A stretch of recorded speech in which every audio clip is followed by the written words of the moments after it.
All right, Shaggy, let's vote. Or should we do a show today? I vote yes. I can't tell you anything until I get my results. I can't put my gear on yet.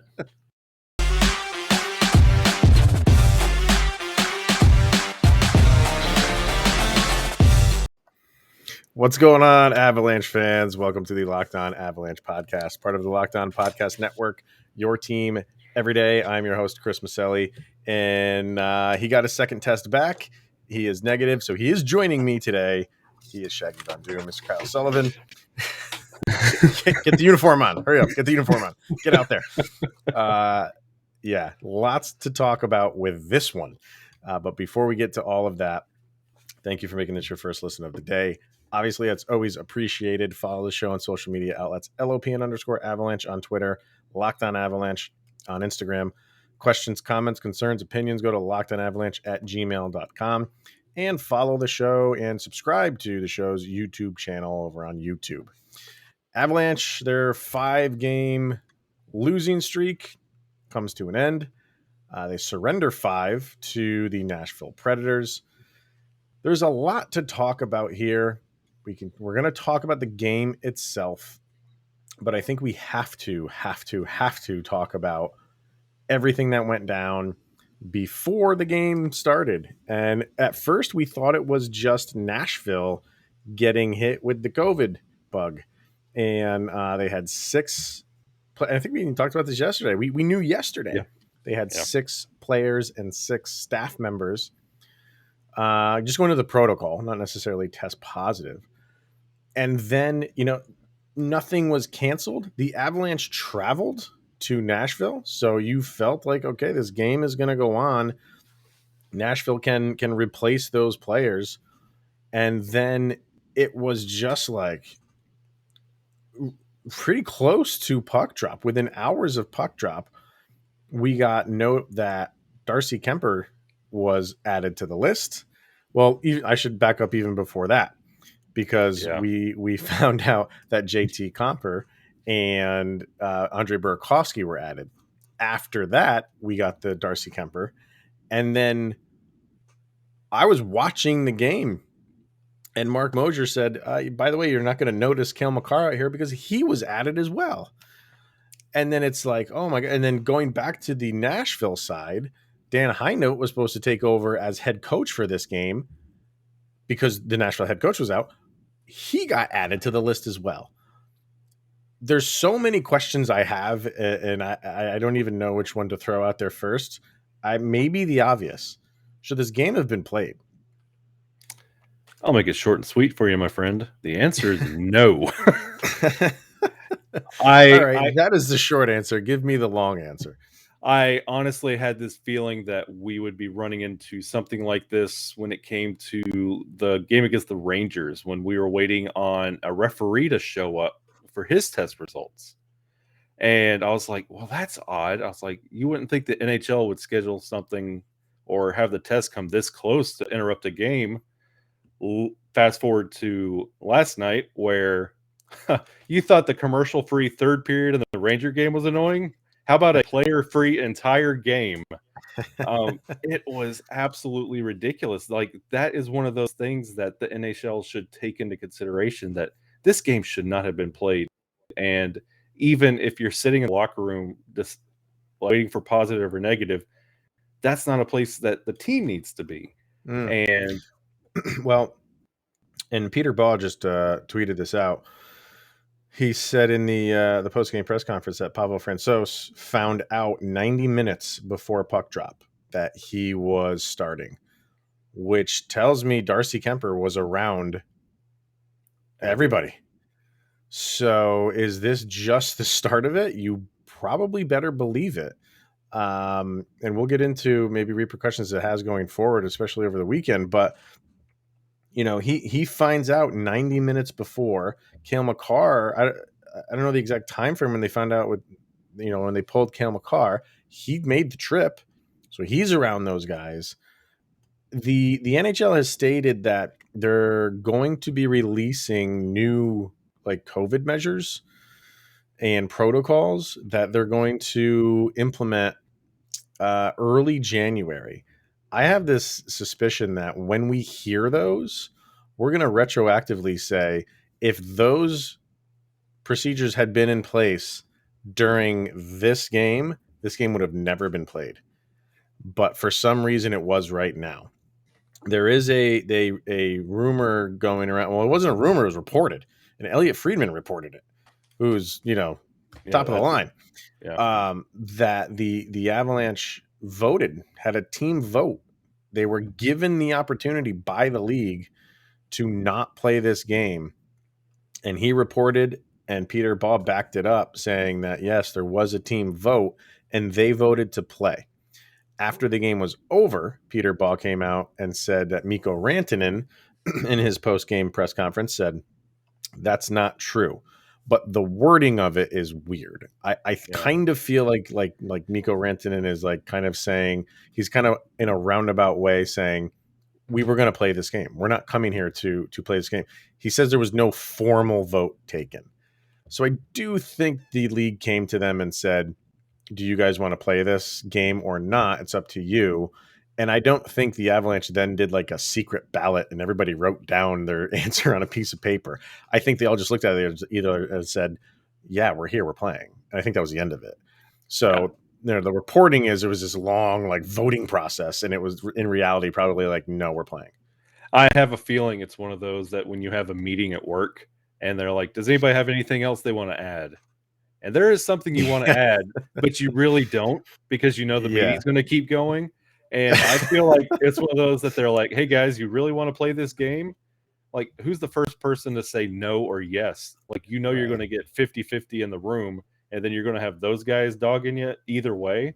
Don't politicize Right. the locker room. And I feel like it was like the first person to speak, everybody's like, sure. Yeah. And it's just this is going on around the league now. Yeah. You know what I mean? You still have Calgary Flame players that are, I think they've added even a few more. I think they're up to now 17 or 18, including their head coach. It seems like Carolina they played a game, but now I'm hearing that there's a couple other guys that have tested positive as well. This is now, going to bleed into the season. We got off to a nice start to the NHL season, and now that the cold weather is coming around most of the country, I think that's why you're starting to see, and this new variant and all that fun stuff is that's why you're starting to see more positives.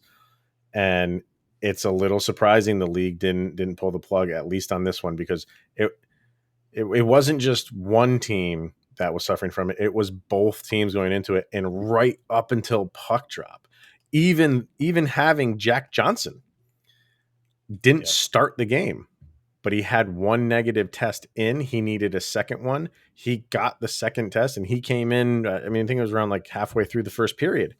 He suited up and got out there.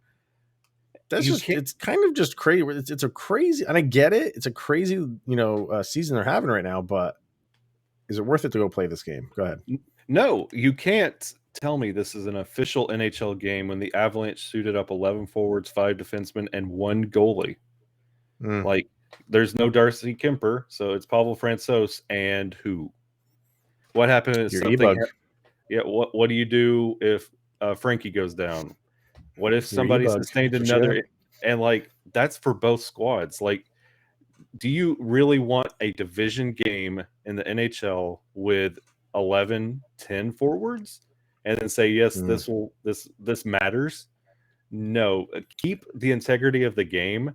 And if you want to tell me the points matter and you got to fight for everything and the regular season actually matters, make it matter and don't gimmick it like this. Like this game should not have been played. And I mentioned in the last episode, this is going to be one of those games that we point back to, win, lose, or draw. Either side, they say if we had a full roster, we could have beat them by 7. Both sides could have had that argument. Yeah. And still no cap relief for any of these teams going through, which I can't wrap my head around whatsoever. Why you're going to penalize these teams for, having some players that you're going to have to put on the protocol list and then not grant them cap relief because of it makes absolutely no sense. And is that something that they're going to address in the new protocols? If they don't, the brass of the league is not tuned in. I'm sorry, they're not tuned in. Oh, but don't worry, we got Gary Bettman for quite a long time. His words. Let's make that the last time you mention that on this show. I don't talk about that. And you know what? There's been times where I've been a Gary Bettman supporter. There really has been. But I kind of jumped off that boat with the whole Chicago Blackhawks thing. And that press conference that he put up was garbage. Yep. Absolute garbage. Yep. Passing the buck on something like that is shameful. So I got off that ship. And you see that with how things are being handled even today. So yeah. This is what we call a pattern, folks. So there was a game, did not get canceled, and they played it, and it was not good for the Colorado Avalanche. But should it have been? Should it have been better? We're going to talk about that. So let's hear from, who do we got first? Omaha Steaks. And the holidays are right around the corner, people, literally. And if you haven't gotten your shopping done, I don't know what to tell you at this point. You're going to have to go old school and go to a mall. You can't go Amazon it right now. You might not get it. And for food, you're going to have to get on the ball if you want to get some Omaha Steaks and get that. What is that package? The perfect gift package. You can go to omahasteaks.com right now, enter NHL into the search bar to order the perfect gift package. For $99.99, you'll get 24 entrees like the world famous bacon wrap filet mignons. You get chicken breasts, a bunch of sides, desserts, so much more. And when you use the code NHL, you'll also get 8 additional Omaha Steaks burgers for free with your order. And we've all heard reports of shortages and shipping delays. So you got to get on the ball right now if you want to get some awesome Omaha Steaks and burgers on your table. Enter that promo code NHL. omahasteaks.com, keyword NHL. Also, builtbar.com. The holiday season, grab the protein bar that tastes like a candy bar, or even better than a candy bar. It's Built Bar, filled with so much holiday goodness, rich with decadent flavor, covered in 100% chocolate, but amazingly low in calories, sugar, net carbs, and fat, but at the same time, high in protein. You get the best of both worlds, delicious and healthy. And because it's the season of peace and love, don't bring up your favorite Built Bar flavor at the family table. I mean, Kyle's, there's going to be haymakers thrown like Curtis McDermott out there, maybe. I don't know. Absolutely. People, that's why he got into a fight the other day between him and Reeves, because they were not agreeing on the Built Bar flavor. And it's mint chocolate every time. So every time. But people are passionate about their favorite flavor, and they'll fight for it, like McDermott and Reeves. It's got it. I mean, peanut butter trumps them all, but I mean, the mint chocolate, I mean, it's worth a fight. Yeah. You come with the mint, and the peanut butter is going to have some issues. Yeah. So go to Built Bar or even built.com. If you don't want to type in bar, just type built.com. Use the promo code LOCKED15 and get 15% off of your order. Once again, that promo code LOCKED15 for 15% off at builtbar.com. All right, so the game itself, Avalanche lose it 5-2. They gave you glimpses of like, maybe they're going to get back in this thing, scoring a couple goals, but you didn't have a lot of faith based on how this game was going. You're down, like we said, you're down Landeskog because of injury, and then all the guys we listed, Compher, Taves is out too. Obviously, he's been out for a couple days now. Burakovski, Kuemper, Makar. You're down a lot. That's a lot of production for this team. But with the guys that they still had playing, you still have Rantanen, you still have McKinnon, you still have Kadri, you still have Nichushkin. Newhook was starting to play better. You still have enough guys where you should have played better. I'm not saying like win and have a blowout game, but should it have been more competitive on the Avalanche side of things? Yes, especially with the game that you got from Pavel Francouz. I thought he played exceptionally well.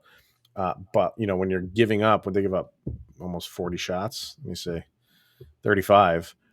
It's tough. It's tough to ask him to shut a team down. And on the other end, with Juuse Saros for the Predators being on top of his game, it was going to be a tough ask. Mm-hmm. I still thought they could have pulled it off based on that top line being 2/3 there. Give me your thoughts on the game, and then we'll talk about individuals. I honestly feel like it was one of those that we mentioned, like two of the hottest names. Well, three, honestly, with Taves, like Taves, Burakovski, and Makar. They're the three hottest players on the team right now, and three players that are not on the ice, and you feel it. And like Cale Makar is that rudder on the defense, and you could see how the defense almost kind of slipped back to how they started the season, very lost, missed assignments, letting passes through.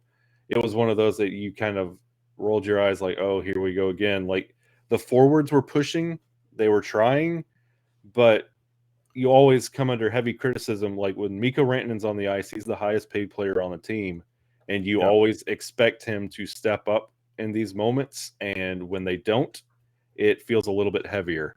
So you expected like your stars to step up and the defense to clean it up.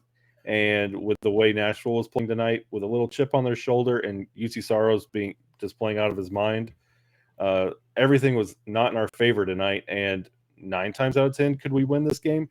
I don't know with the performances that we saw tonight on the ice. It was having as many moves to the roster as they had, minutes before the game started, and jumbling everything up right before puck drop. You were expecting some the cohesion issues to be there. You know what I mean? But these guys practice with each other day in and day out. They're we're 30 games into the season. I thought as the game was going to progress, that stuff would iron itself out. But it lasted all game. They just were not on the same page. The defensive pairs were obviously different. So that was looking, and you still had a young Justin Barron who made a very questionable, ill-timed shot that led to a Predators goal. But that goal was a very fluky goal that went off, it was Girard who actually, blocked the shot, but he blocked it right between Francois's 5-hole. Like, just stuff like that. Just, you were not getting the bounces. You were not getting the puck luck. It was just one of those games. And it's just piled on top because of all the other stuff on the outside that happened. So it's just one of the things you got to deal with every once in a while. And you're missing all those key players on the team. Play is not that great, and you are not helping yourself by any means by putting Nashville on a 5-on-3 and a power play every chance you could possibly get. In situations like this, when injuries are a problem with a team, you want to stay out of the box. When no relief is coming and cavalry is not coming, who's on the ice is who you have. You want to stay out of the box. You want to get out of that game clean and give yourself a fighting chance. And they were taking a lot of silly frustration, out of position penalties, and a way to make up for a bad break. And that is a death knell for a bad hockey night. And it showed more than anything on the Avalanche power play. Mm-hmm. Just discombobulated. Oh, someone's coming downstairs. Hey, what are you doing, girl? What's going on? You want to say hi to Kyle? We're doing a show right now. Say hi. Kyle. What's going on? Huh? Avalanche didn't play well, so you couldn't sleep either? I know the feeling. I know the feeling. Yeah. You want to say hi to everybody? No. No, you got to go upstairs though, babe. Go see mommy. What's going on? Huh? Okay, go on upstairs. She'll help you out. All right. Well, yeah, like I said, my daughter couldn't even sleep because they didn't play so well. So, where we? Oh, power play. We were talking about the power play. So, it was so evident on the power play. They just had nothing going on. That drop back pass was a chore. Oh They boy. couldn't get anything going. And even when they got it into the zone, they did have some pretty good looks on and even scored on a power play. Did they score on a power play? Or I know they wait a minute, let me see. Yeah, they scored on a power play, and then the second one was seconds after it expired. So kind of like a 1.5 power plays. But it was just ugly. That's all you can say about it. It was just ugly. They could not get momentum going. And I thought it would happen. I thought they'd be able to smooth things out because they still had some really good talent. I said to myself, this is a game Nathan MacKinnon should take over. Yeah. Because you have a lot of guys out. So, he can handle that extra weight on his shoulders. And with all the guys out on Nashville, he should be taking advantage of this. And it just didn't happen. I'm not blaming him solely for that. He did have an assist on the night, so he did a point. But this is, he's got to smell blood in the water when there's that many guys out on the opposing team and go for the throat. And it didn't happen for him. It didn't happen for anybody in the team. You also wonder if the lack of production individually, again, I hate to bring it up, but like who voted where and who had a stance on playing or not, and who just was doing the bare minimum going through the game just to get out of the game. You wonder. So where is the so Peter Ball again? He's tweeting these as a recording because this is like right after the game. Jared Bednar said there was an option not to play, but everyone was prepared to play. And this is a quote. I just went to our players and said, hey, what do you guys want to do? And that's the end of the tweet. So I think that's like what we're saying. He went in, said, hey, what do you guys want to do? And they kind of just looked at it as like, we're here, we're going to play. I feel like it was everybody in their gear doing their pregame stuff, taping up their sticks. They walk in and they're like, hey, do you guys want to play this game? And then you look at yourself, you're like, I'm going to have to take all this tape back off. I'm going to have to get these skates back off. They're like, hey, we're already halfway here.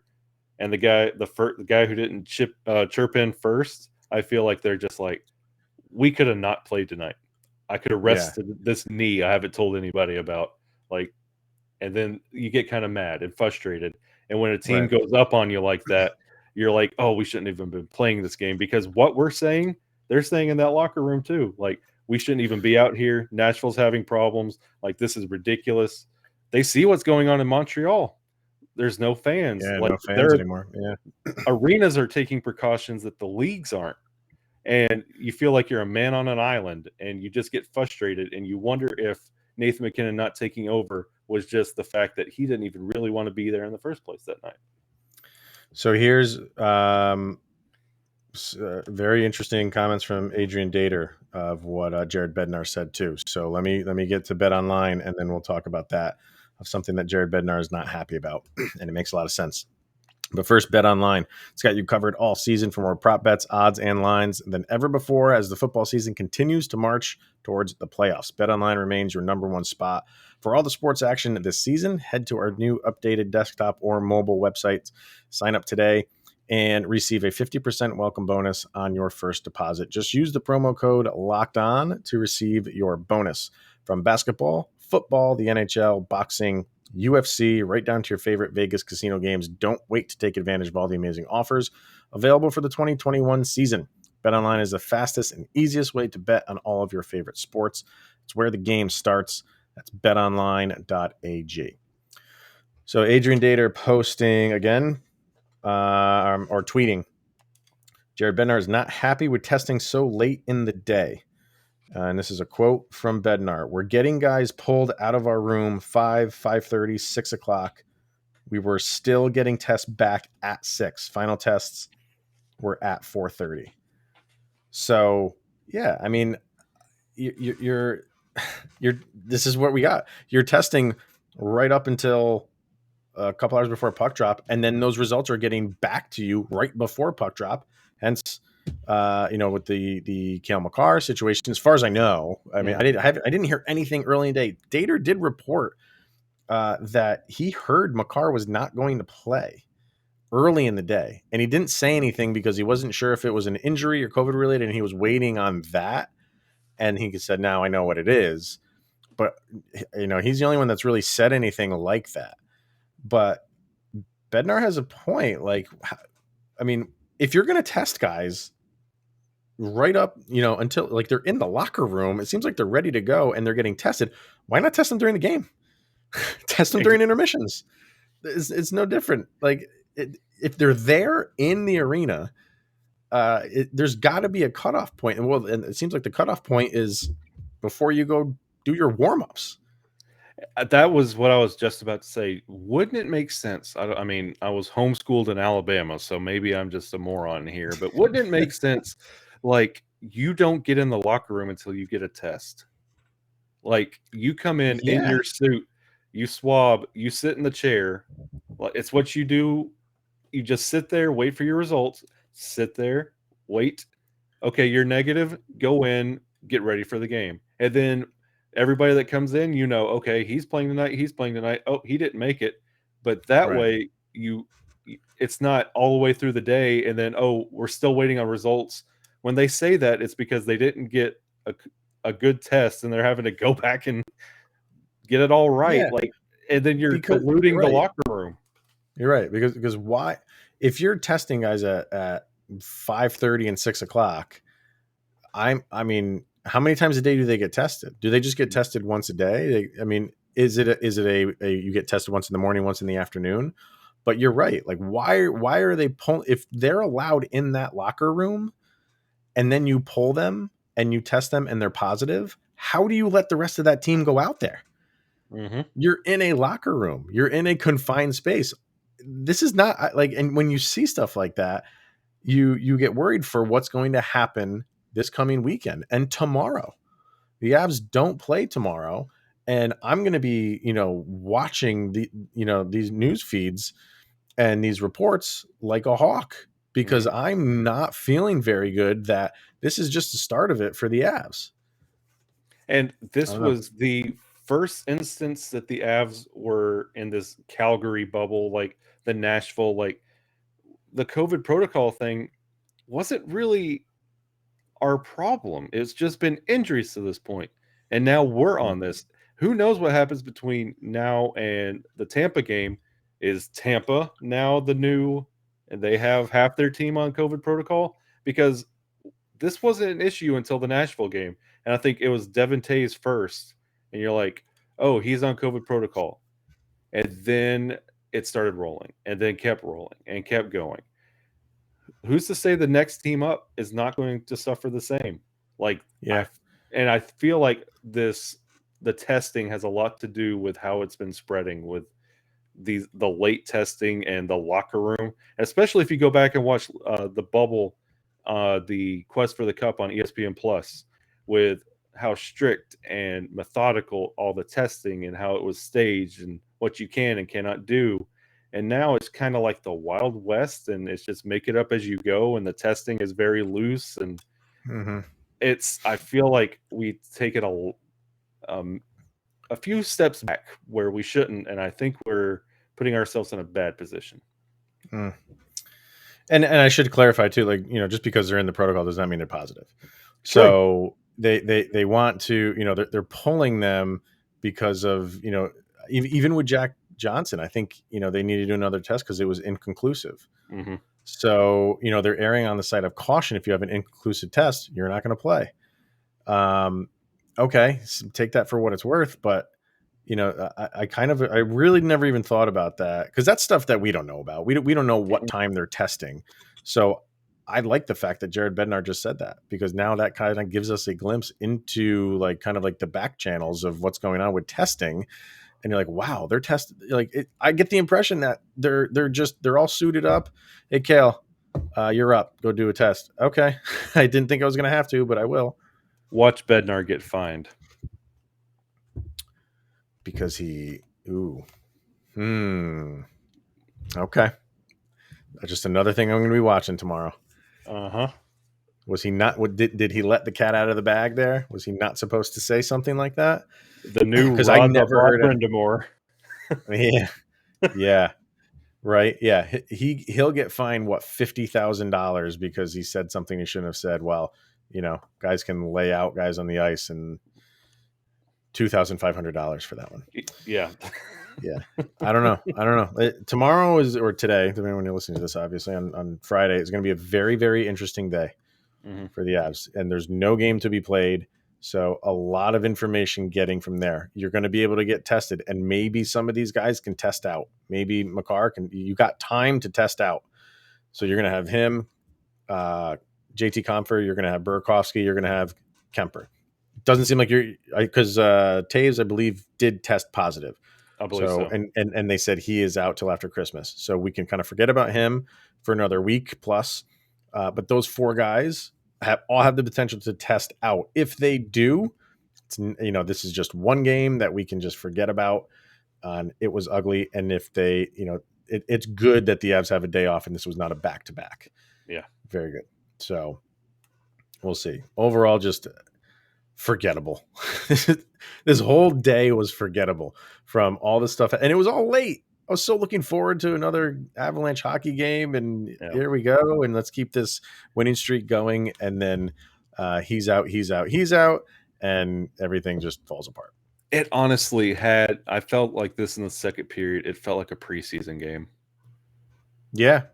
It really did. It was so discombobulated. It just nothing. There was no cohesion. No, I agree with you. I'm trying to think. Individually, they brought Jordan Gross up. Did not play well. It's his first game. Give him a little bit of a pass, but really bad penalties from him. I think he had 2 penalties, just bad penalties by him. McDermott had almost 15 minutes of ice time. Maybe he's turning the corner.